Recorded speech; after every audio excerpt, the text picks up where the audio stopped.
So I wanted to take a detour and give a little bit of history of how cloud computing came about to be. Cloud computing is not the first distributed system in the wild that has existed. There have been many over the decades. In fact, the first few computers that were built, including the very famous ENIAC and other computers such as the Ordwak and the ILLIAC, which were built in the 1940s, these were the first computers that were built in the architecture or a similar architecture as we know of today. They were in fact data centers. They occupied entire large halls and entire large labs. So those were in the 40s and the 50s. Then in the 1960s and 70s, there was an era of industry called time sharing and data processing industry. This was an industry that took large amounts of data, large for those periods of time, those might have been kilobytes or megabytes, and processed them and then gave the outputs. Typically, this input was given in the form of punch cards, as well as the outputs was spewed out in the form of punch cards. Then in the 1980s, personal computers became popular and the data processing industry and time sharing companies declined.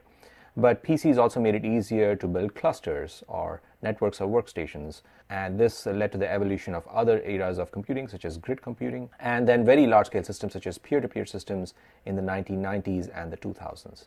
And only now have we been coming back sort of full circle to the time sharing and data processing industry by building very large-scale clusters that process very large amounts of data. And so clouds and data centers, a lot of us argue, are in fact coming back full circle to the 1960s and 70s, except with a lot more scale and very different workloads than in the 1960s and 70s. So this is a very crowded slide, obviously, and there's a lot of detail on this slide.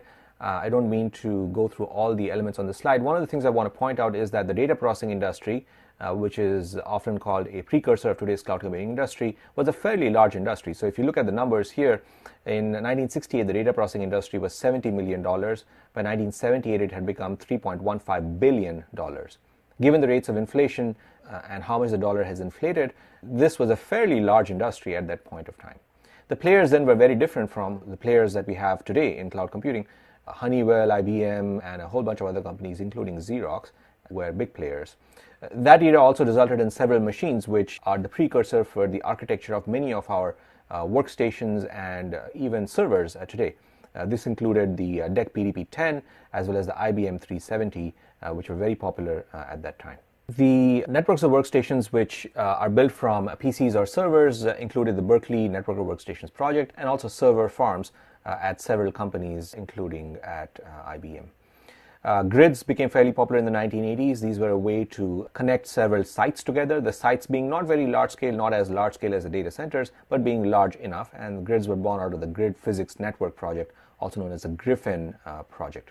The peer-to-peer systems that were popular in the 1990s and continue to be popular today included original systems of Napster and Gnutella, which we'll be seeing later on in the course, as well as BitTorrent, which is still popular today. And all of these, I argue, culminated in today's cloud computing. All of the wisdom, as well as all of the technical infrastructure and the software protocols that have been developed, have culminated and enabled us to develop the cloud stack as we know it today.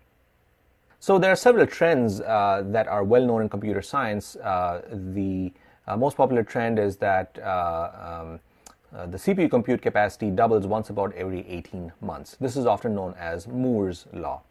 It is also true that storage doubles once about every 12 months and bandwidth doubles once about every 9 months. When I say doubles, I essentially mean that per dollar you can buy twice the amount of capacity.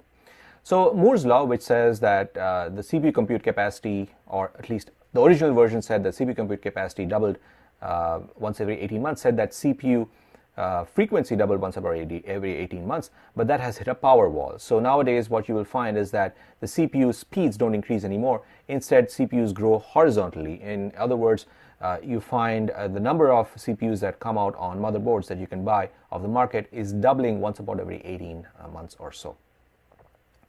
But there are significant differences as a result of this exponential growth in what was used in the 1980s and 90s and what is typical today.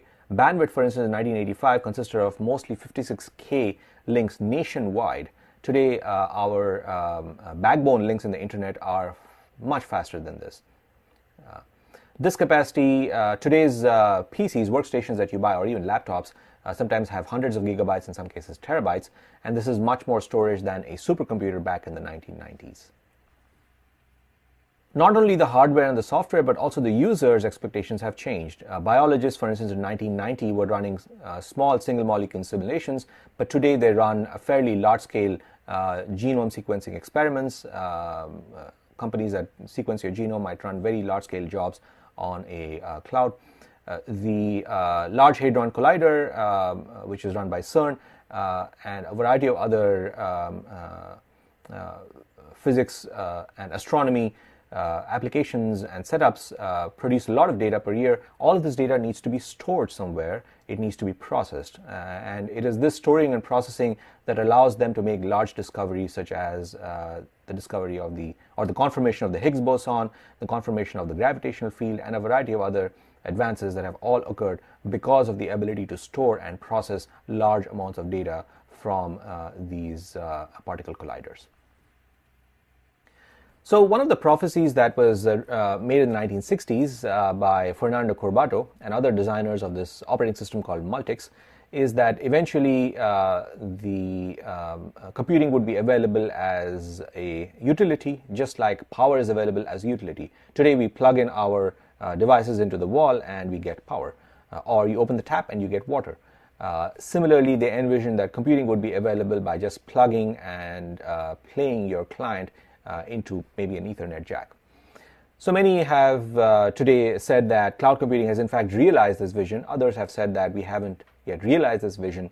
We have come very close to it. This is something for you to think about, not just now, but also throughout the course as we go along. As an aside, this Multics operating system that I mentioned here was one of the precursors of today's Unix operating system.